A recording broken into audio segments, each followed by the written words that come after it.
Stop using AI. You are doing it wrong.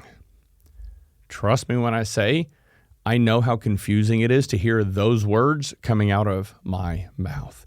Stick with me. I'm going to talk you through it. When ChatGPT dropped a couple of years ago, the world was all abuzz. You obviously had these people that were hesitant and reserved and thought, oh, this is just another technology fad. And then you had the others that were leaning into it and going full speed ahead on adopting AI. And yeah, they made some mistakes. They misstepped. And this is a contentious topic in the world right now. What I want to focus in on is the impact that it is having on your personal brand, on the brand of your company, your business, your team. However you are using it, I want you to be more intentional about how and why you are using AI tools.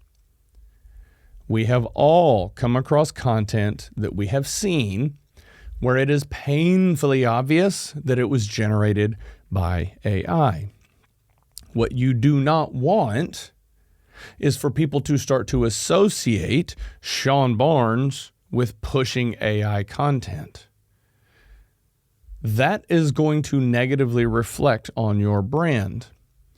You can absolutely use AI if done in the correct way. So I want to talk you through how we have started to leverage AI, how we've been testing the waters and seeing what is the best way for us to speed up our processes of delivering more content out to our audience. All of the ideas, everything that we come up with, they all start right here. Once we have an idea, we will start a dialogue. We will start thinking through, is this the right thing that we want to talk about? Is this the right thing that we want to focus on for this clip, for this episode? Then we don't even have a script. It's just an idea that comes to mind based on conversations or interactions that we have had with customers, friends, family, colleagues, and we think, oh, this is probably something that we can share with the world to help them navigate through these challenges. Once we have the idea, we have the concept, we have the text, we'll write a few paragraphs or sentences and then solicit some feedback from ChatGPT or Grock. Those are the two that I'm kind of using more, at least right now, in getting feedback from them. Every single time, the default goes to it regenerates, and sometimes it's okay, but sometimes they use way too many EM dashes, or they're using verbiage or terminology that doesn't exactly flow right or make sense. And this is where most people get hung up. They think, oh, that's brilliant. I'm going to push that out there. If it's using verbiage and terminology that you don't normally use, people are automatically going to pick up on that. Everything that you create, everything that you put out there still needs to be genuinely you. And yes, use it to pick up on spelling and punctuation and verbiage and things like that. But if you normally communicate at a 6th or 8th grade reading level and all of a sudden you're putting content out there or responding to people at PhD levels of communication, it's going to throw some red flags. People are automatically going to associate this mismatch and think, oh, well, they can't communicate without using AI. We don't want that. We want to use it to speed up processes, to solicit feedback, to hone and refine, but everything that you do needs to stay true and genuine to who you are. Yes, it is an incredibly powerful tool.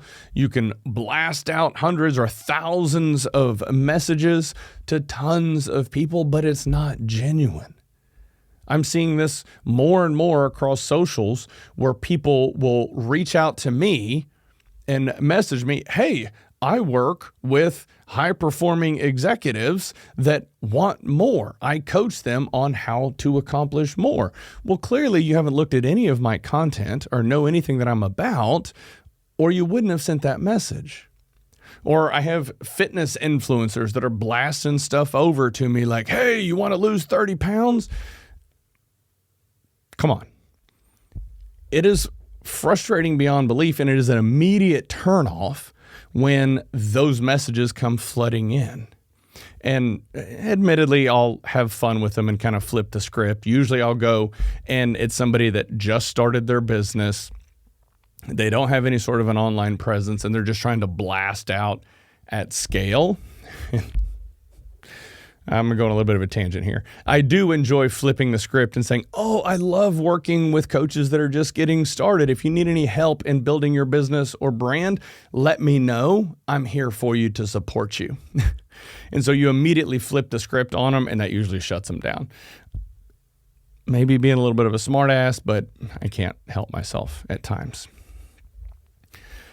The main thing that I want to get across is, yes, you can use AI, but make sure you're doing it in the right way. Just because something sounds great and fancy, if it does not come across in the same way that you communicate, don't do it. Start over, refine it. And one thing, I'm going to give you guys a hack. When ChatGPT or whatever tool comes back with a group of sentences or a paragraph, and it doesn't sound like you, rewrite it in your own terminology, rephrase it so that it's genuinely you. Feed that back into the AI and say, this is the version that I'm going with. Please make note of my communication style going forward.